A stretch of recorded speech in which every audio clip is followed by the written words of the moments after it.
rather than just being a structural undertaking. How we adopt it will determine whether it's ministry. And then it seems that comments, and this is more my review of some of this, it seems that comments such as the ones I've just read to you point to an awareness that defining the entire project, regardless of the number of separate undertakings that might be afforded, is not just maintenance or making things pretty or comfortable. It is that, yes. But more importantly, it's an expression of recognition that Epworth is a community of God's people who love each other and choose to work together generously to demonstrate their intent to share that love with the community in which the church lives its life.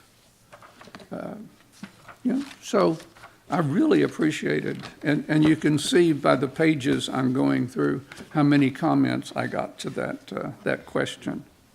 The other one was, do you believe that most people in the congregation are aware of the need of the improvements? And the generalized and oversimplified summary of those responses were that if they don't use the space regularly, they're probably not aware. If they do, they're probably aware. There was a little more to it than that, but that's a quick summary, which is to say that the building committee will really need to introduce the whole concept of what's being suggested as options in this whole process. I don't know what the flooring in the children's room looks like now, so why does it need to be replaced? But probably when I go look at it, I'll have a better understanding of that. They're the ones that took the lead in raising that for us. And then there was a question about your questions. What are your questions about the project?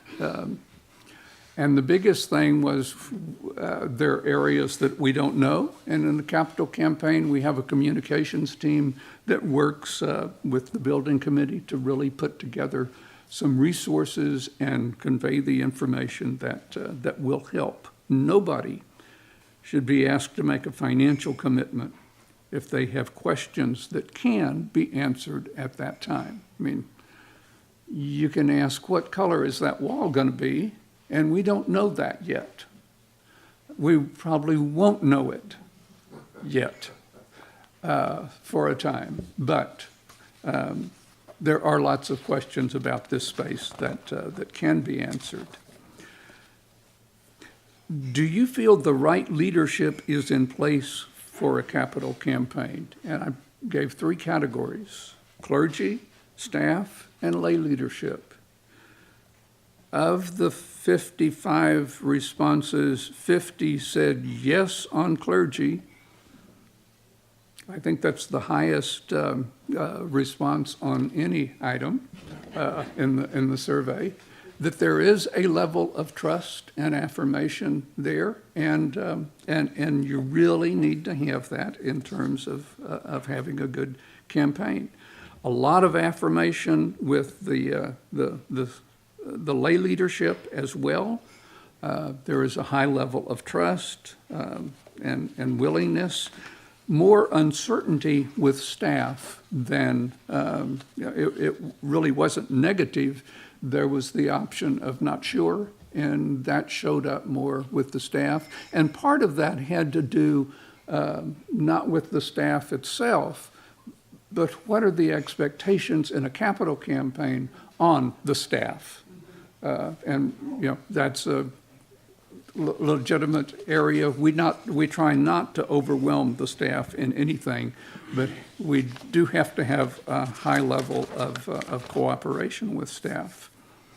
And then there was a question about your willingness to serve in some way on the capital campaign, and I did convey that information on to Linda. 74% of the people who responded said yes. So I thought that was a very positive sign. And then move into three. I'm sure they weren't surprises to anybody since this was about a capital campaign. Three questions about money. And most of the people said yes, they would be willing to consider up to a 3-year financial commitment. And then the toughie. Where do you see yourself in this range? And I had everything from $50,000 down to less than $3,000. And that one won more votes than any of the others. But a couple of things. When most people come to that question, the answer comes out of a quick mental calculation of what can I afford. In the campaign process itself, and I'll say some more about this in a minute, but it's a spiritual journey. It really is based on prayer, and the concept that we provide is the very simple prayer. Lord, our God, what do you want to do through me? And I'll use this in other settings. I don't know about you, but a lot of my prayer life is spent on explaining to God why this outcome is better. So would God please do it this way? And this is a prayer where you offer the prayer and then shut up. The only thing open at that point are your ears, your spiritual ears, to listen for God's guidance. And there's a big difference between making a decision with a sense of that guidance than there was in the questioning about where do you see yourself in this ranking. And yes, we did have some nice indications that I think are important for us to have. If we were to raise $500,000 in this campaign, we typically need to have a lead gift of 10% of that, of $50,000. We don't have that yet. I realize you already have some funds committed through the earlier efforts, and I'm not including those in some of the projections now. But we will have a lot of prayerful cultivation to do in a capital campaign, because my sense is God is really at work in this place. That's not just physical place, but the physical place provides for the people of God to be present with each other and to do some of their faith work with each other. I asked if the gifts would be cash or some appreciated asset. Most said cash, but there were some that said there could be appreciated assets. So we will have the structure in place that will allow for the transfer of stocks or bonds or real estate and things like that. Because most people who hear that question about what range aren't thinking about the rental property that they have that they could sell, or the beachfront place that they haven't gone to now in 2 years because the kids are grown and we don't need that anymore. So there are lots of things that people can begin to consider that in a capital campaign we'd try to provide some ideas about all of that. Then question about debt if funds raised in a capital campaign were insufficient to fund the entire project, would you support the churches taking on long-term debt? And the pretty consistent response was, debt's okay, needs to be short-term, and there were some differences in that. And I think if all of this does, in fact, move to fruition, there will have to be some debt. Methodists are kind of impatient. They're not going to want to wait around until all the money is available to the building committee and the trustees to begin to undertake things in the fellowship hall, say. So people who make a commitment want to see things start to happen.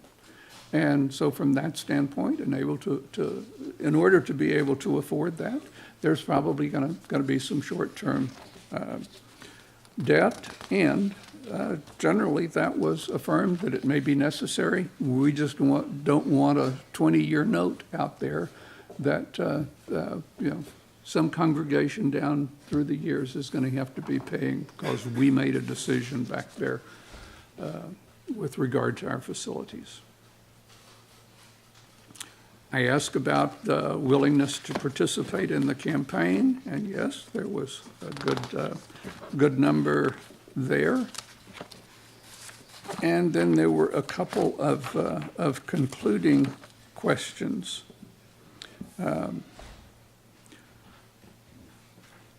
What do you consider to be the greatest strengths of Epworth United Methodist Church? And then I had a list of about 10 different personnel and ministries, pastor, church staff, music, worship, on down, children, youth, older adults. Again, Linda won the day. I didn't read that, I just said. Yeah. Yeah. How many of those do you fill out, by the way?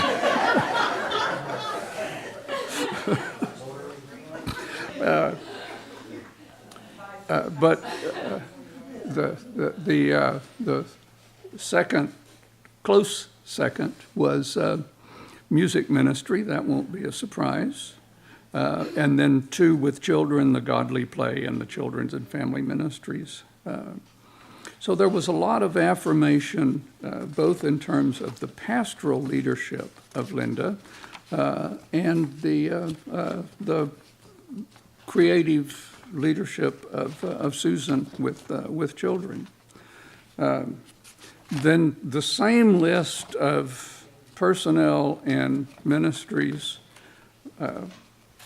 was the next question.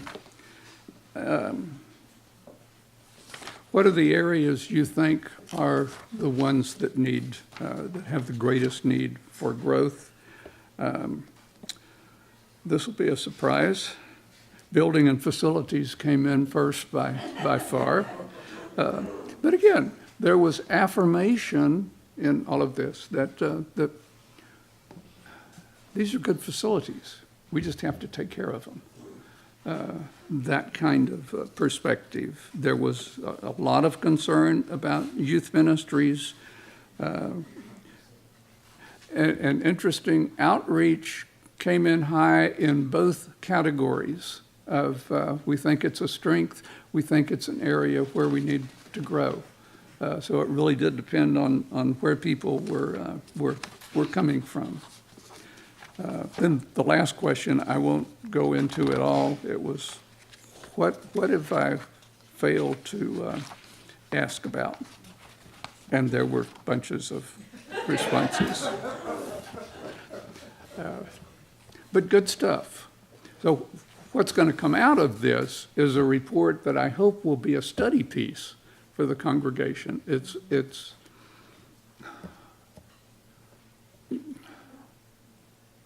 going to be important that it be used, I think. You don't have access to the kind of information that will be in this, brought together in this way, really in any other way. So some closing observations.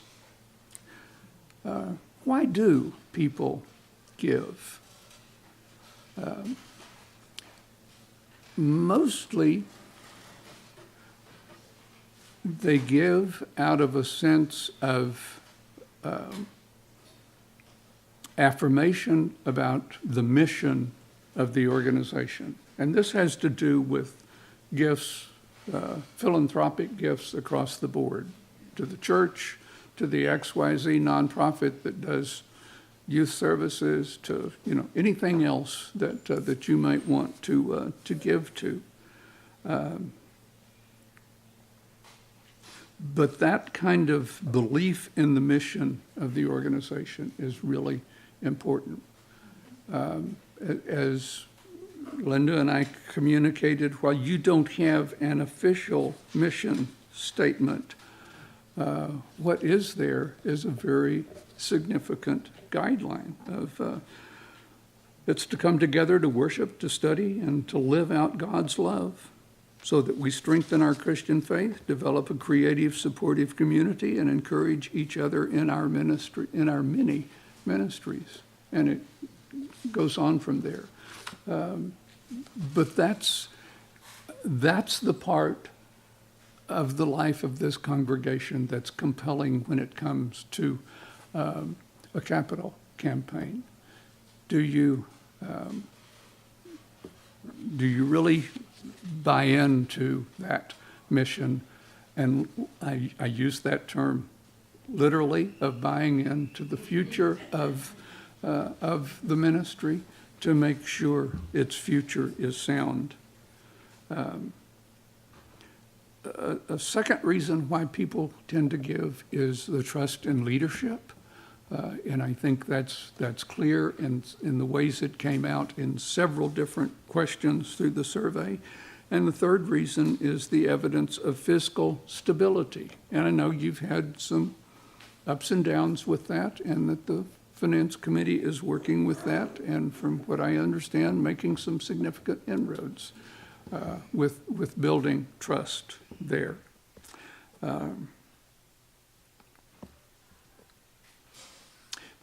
So in the demographic information that I mentioned a while ago, the median household income in Berkeley, and it's considerably higher than that in this zip code, $70,738. If a tithe is 10%, that's $7,000, a little over. In 2015, there were 64 households in the congregation that gave 1,000 or more, and 3 of them were above that 7,000 fabricated level. So we have lots of potential to grow. Okay? So what that points to for me, and I shared with you earlier, that a capital campaign built on the spiritual undergirding of our work together does focus on our relationship with God and money.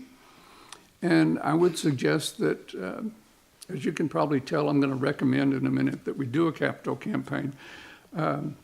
That after that campaign, maybe in the first part of next year, that we really look at all of the ways in which stewardship, giving, generosity are being taught in the congregation, and how do we grow that?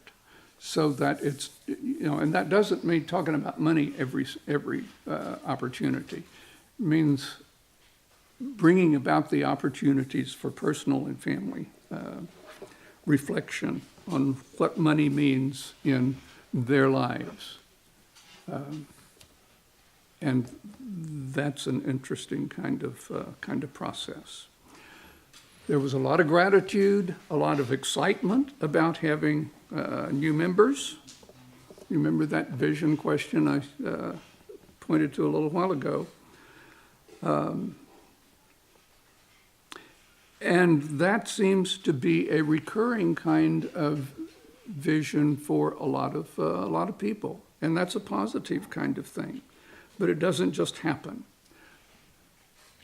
I think for that to be an ongoing process, it has to be a process that is well planned in order to bring new young families in, and that takes a lot of effort.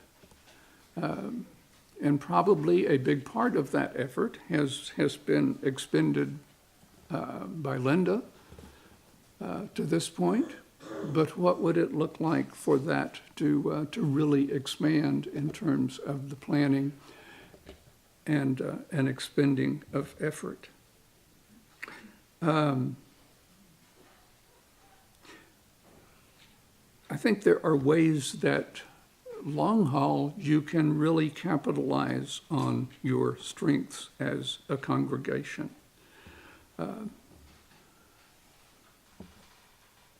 That you're unique. And I think a lot of congregations think they're unique, but they look like the one down the street. They may just have a different sign out in front. I think this congregation truly does have a sense of its calling as a unique calling to live its faith in the name of Jesus Christ in distinctive ways.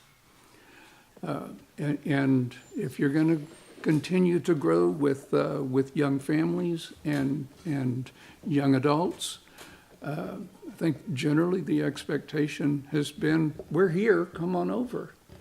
And that's not how churches grow anymore. It really is going to where they are, live your faith with them there, and they'll come find out why you're there because you came from here. Does that make sense? That does take planning and does take effort. And maybe a part of this whole process will be to have a team to take a look at what does that mean for us now? And how do we begin to literally embody that presence of God's love in the community in new ways? We've got to get a lot of information from the building committee, and there's a lot of information in this report to go to the building committee. So there's going to have to be some exchange of information and perspective in the coming weeks. And I realize that in a unique way, this congregation lives its life under a cloud of what might be called General Conference. And you all do an amazing witness in the world.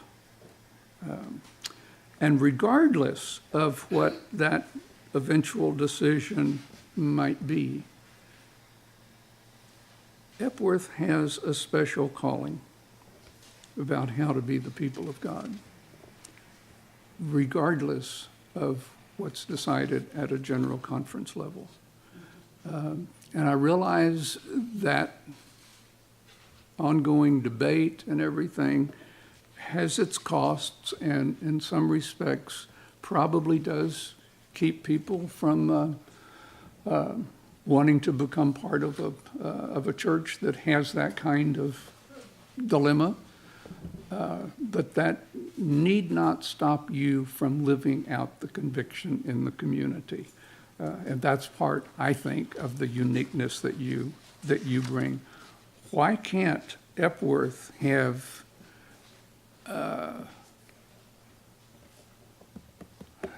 the most exciting youth program in Berkeley that draws teenagers wrestling with sexual identity and sexual orientation issues at a critical time in their life when the resources to support them in their self-understanding and discovering that man, they're just not out there.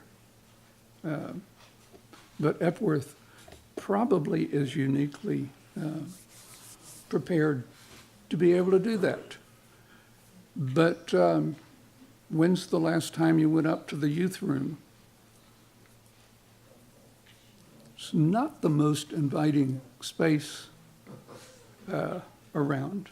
So, it's a composite kind of thing that a capital campaign, even though the youth room's not on the list, it could be. This is a process of setting priorities. Now, a couple of recommendations. I think it's time to definitely move ahead with a capital campaign, and there are some ramifications about that. One is that there is going to have to be a lot of work for the building committee. They've got to develop a lot of information that will come as explanations of what they're planning. We don't have that yet, but they've not been at a point where that was necessary yet. So it's not that they're not doing their work. They've gotten us to this point, and now the work, the focus of the work shifts. We're going to need to see some pictures. Most of us are visual. We need to see what's not working and what some of the vision is for things that can be. We need to see, probably in this space at least, some architectural possibilities that I hope will have more acceptance than the last round of architectural drawings. But that is one of the ramifications of a positive decision to move into a capital campaign. Another is there are a lot of people that have to be involved in doing a capital campaign. And Linda's been organizing the leadership team. It'll be made up of about 25 people. There are 11 different areas of responsibility, but it's not limited to that group of 25 people. It's got to expand way out from there. So by voting to move into a capital campaign, you may be asked to take on a responsibility. And I'll bet most of you here have done that through your recent lives.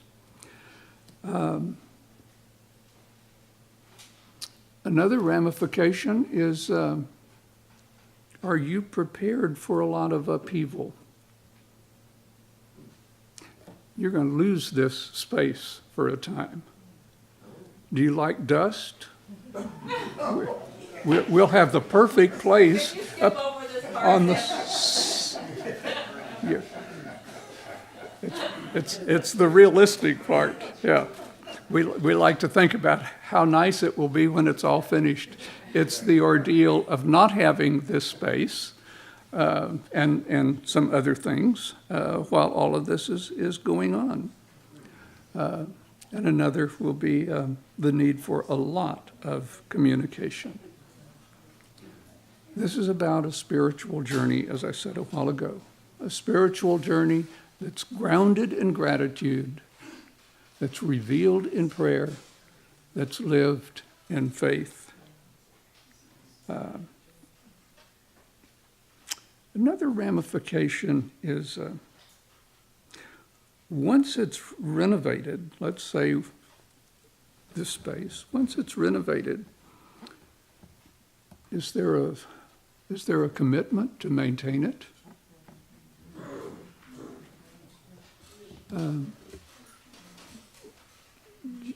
In a sense, you're in this situation because the commitment hasn't been strong enough to take action before, even though there have been some efforts. And the last one was a timing issue that we couldn't control.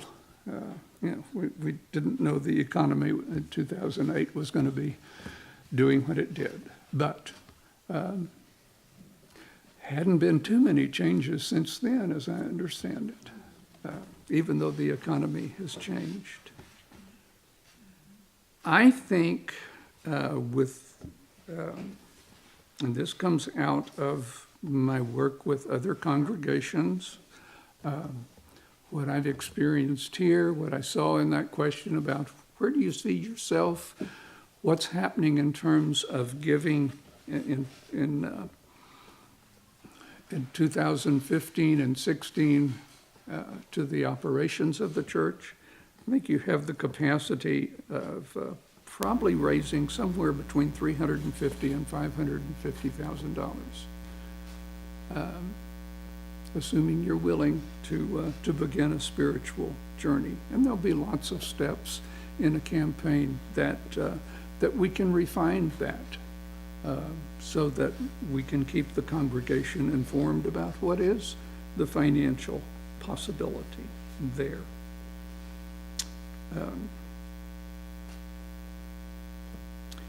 I ran across a quote recently that I think is very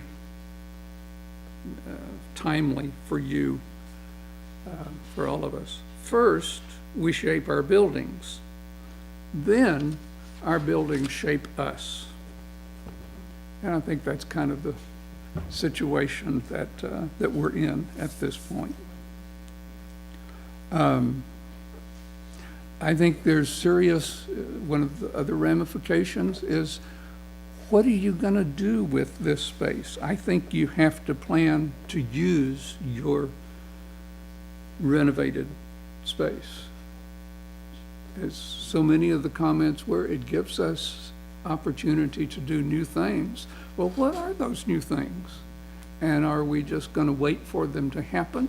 Or are we going to be prepared that right after this space is opened up, well, even before then, we're out doing the legwork to make our ministry in the community broader, deeper, and more successful than it already has been? What difference will all this effort to raise money and do renovation make?